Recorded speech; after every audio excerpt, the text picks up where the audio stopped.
যাদবপুর বিশ্ববিদ্যালয় চত্বরে আপনাদের নিয়ে যাব সরাসরি 4 নম্বর গেটের সামনে থেকে রয়েছেন আমাদের প্রতিনিধি হিন্দল দে। হিন্দল, আজকে একগুচ্ছ রাজনৈতিক কর্মসূচি রয়েছে। এসএফআই এর ডাকে সমস্ত বিশ্ববিদ্যালয় আজকে ছাত্র ধর্মঘট, আজকে উচ্চ মাধ্যমিক পরীক্ষা শুরু হচ্ছে। তবে যাদবপুর বিশ্ববিদ্যালয় প্রাঙ্গণ প্রায় 48 ঘন্টা না হলেও 36 ঘন্টা তো অতিক্রান্ত। এখন কি পরিস্থিতি?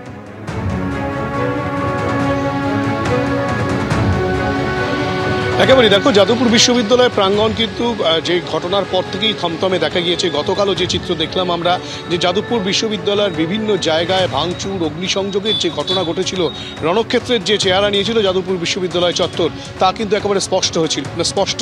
এবং গোটা ঘটনায় কিন্তু ইতিমধ্যেই 7টি এফআইআর হয়েছে, একজনকে গ্রেপ্তার করা হয়েছে, বাকিদের খোঁজে তল্লাশি চলছে। তার পাশাপাশি তুমি জানো যে ঘটনা যেদিন ঘটে সেদিন, অর্থাৎ কিনা দুদিন আগে, সেই দিনকেই কিন্তু এসএফআই এর তরফ থেকে স্পষ্টত বলা হয় সোমবার অর্থাৎ কিনা আজ রাজ্যের বিভিন্ন বিশ্ববিদ্যালয়ে তারা ধর্মঘটের কর্মসূচি পালন করবে। তার পাশাপাশি এআইডিএসও তারাও কিন্তু একই রকমভাবে ধর্মঘট সারা রাজ্যব্যাপী করছে, তারা তা ঘোষণা করেছে। এবং ইতিমধ্যেই তুমি দেখতে পাচ্ছ যে এখানে এআইডিএসের তরফ থেকে একটা বড় করে ব্যানার লাগানো হয়েছে যে সারা বাংলা ছাত্র ধর্মঘট।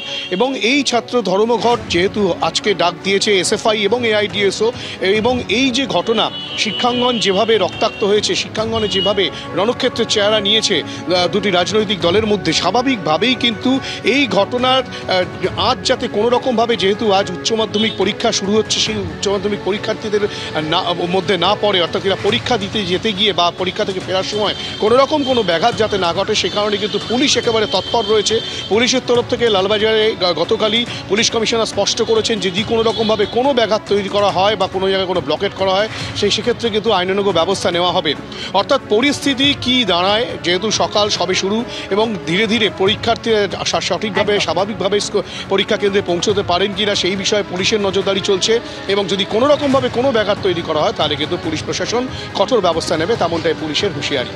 হিন্দল, ধন্যবাদ। আজকে অবশ্যই সারাদিন আমাদের ঘটনার দিকে নজর তো রাখতেই হবে। আমি আলোচনা শুরু করবো, চয়ন ভট্টাচার্য রয়েছেন আমাদের সঙ্গে। চয়নদা, একেবারে আপনাদের বিরুদ্ধে মমতা বন্দ্যোপাধ্যায় শুরু থেকেই অভিযোগ যে এই ধর্মঘটের নামে একাধিক কর্ম দিবস আপনারা নষ্ট করেন। আজকে একটা ছাত্র ধর্মঘটের ডাক দেওয়া হলো। যাদবপুর বিশ্ববিদ্যালয়ে নিঃসন্দেহে যে নৈরাজ্যের ঘটনা ঘটেছে, রক্তপাতের ঘটনা ঘটেছে, শিক্ষামন্ত্রীর ওপরে হামলার ঘটনা ঘটেছে, প্রত্যেকটা ঘটনা সমান নিন্দনীয়। কিন্তু আজকে যখন একটা উচ্চ মাধ্যমিক পরীক্ষা শুরু হচ্ছে, সেই দিন একটা ছাত্র ধর্মঘটের ডাক দিল এসএফআই। বিশ্ববিদ্যালয় চত্বরে ধর্মঘট হচ্ছে, এটা উচ্চ মাধ্যমিকের কোনো রকম সমস্যা হওয়ার কথা না, স্কুল কলেজের কোনো সমস্যা হওয়ার কথা না। ধর্মঘটে যারা অংশগ্রহণ করবেন তারা আমাদের সংগঠনের, ছাত্র সংগঠনের নিয়ম শৃঙ্খলা মেনেই ধর্মঘটে অংশগ্রহণ করবেন। আর দ্বিতীয় যেটা বলছি সেটা হচ্ছে ধর্মঘট প্রতিবাদের হাতিয়ার যারা গড়ার, মানে মমতা বন্দ্যোপাধ্যায় নিজেও যখন আন্দোলন করেছেন তখনও ধর্মঘট ডেকেছিলেন, এগুলো অস্বীকার করার কোনো জায়গা নেই। এবং আমি আর চন্দন একই সঙ্গে ছাত্র রাজনীতি করেছি, চন্দনরাও ছাত্র ধর্মঘট ডেকেছে, আমরাও ডেকেছি। কখনো এইভাবে গণতান্ত্রিক অধিকারকে গলা টিপে মারার অধিকার কারোর থাকতে পারে না।